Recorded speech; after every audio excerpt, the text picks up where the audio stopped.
આજે આપણે જોઈશું કે દર્શન એ જે શબ્દ છે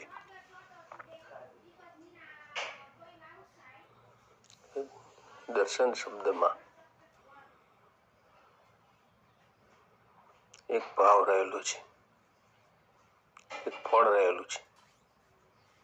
જ્યારે આપણે જોઈએ આ શબ્દ ફક્ત ભગવાન પ્રભુ પરમાત્મા માટે જ વપરાય છે, બીજા કોઈ માટે આ શબ્દ વપરાતો નથી.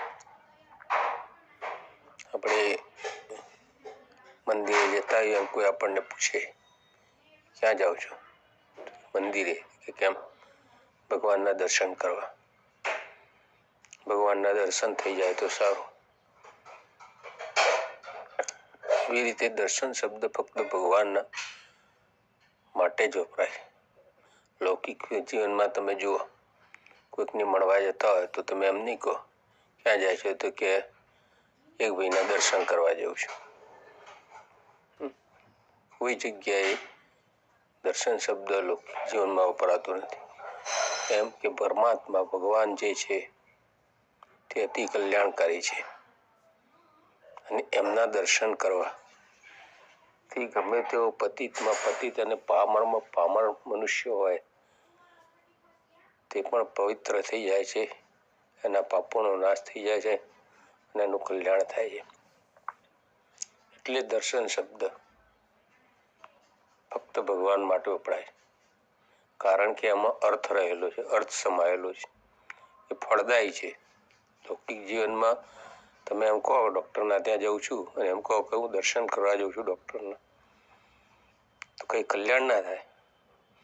પણ જો તમે ભગવાન માટે શબ્દ વાપરો કે ભગવાનના દર્શન કરવા જાઉં છું એટલું બોલો તો પણ ઘણું પુણ્ય પ્રાપ્ત થાય છે. તો આવો ભગવાનનો પ્રતાપ છે. તો ખાલી નામ માત્રથી જો પાપોનો નાશ થઈ જતો હોય તો એમના દર્શન રોજે કરવા જઈએ થતા હોય,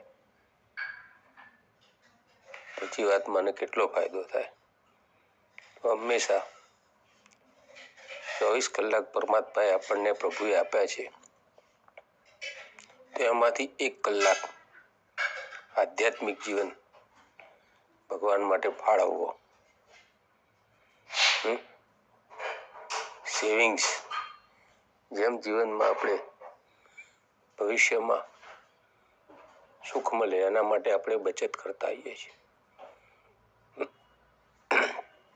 એમ પણ આપણે આપણા આત્માના કલ્યાણ માટે ભગવાનનું ભજન ભક્તિ દિવસમાં વધારે નહીં, અડધો કલાક, 1 કલાક, 10 મિનિટ, 5 મિનિટ પણ કાઢવો એ બચત છે કલ્યાણની. તો ભક્ત ભગવાનના મંદિરે અનુકૂળતા પ્રમાણે રોજ દર્શન કરવા જવું. જેની પાસે સમય છે, નિવૃત્ત છે, એના માટે તો ખાસ જરૂર ફળ આપશે, જરૂર ફળ મળે છે. શ્રી સ્વામિનારાયણ ભગવાનની જય, અક્ષર પુરુષોત્તમ મહારાજની જય.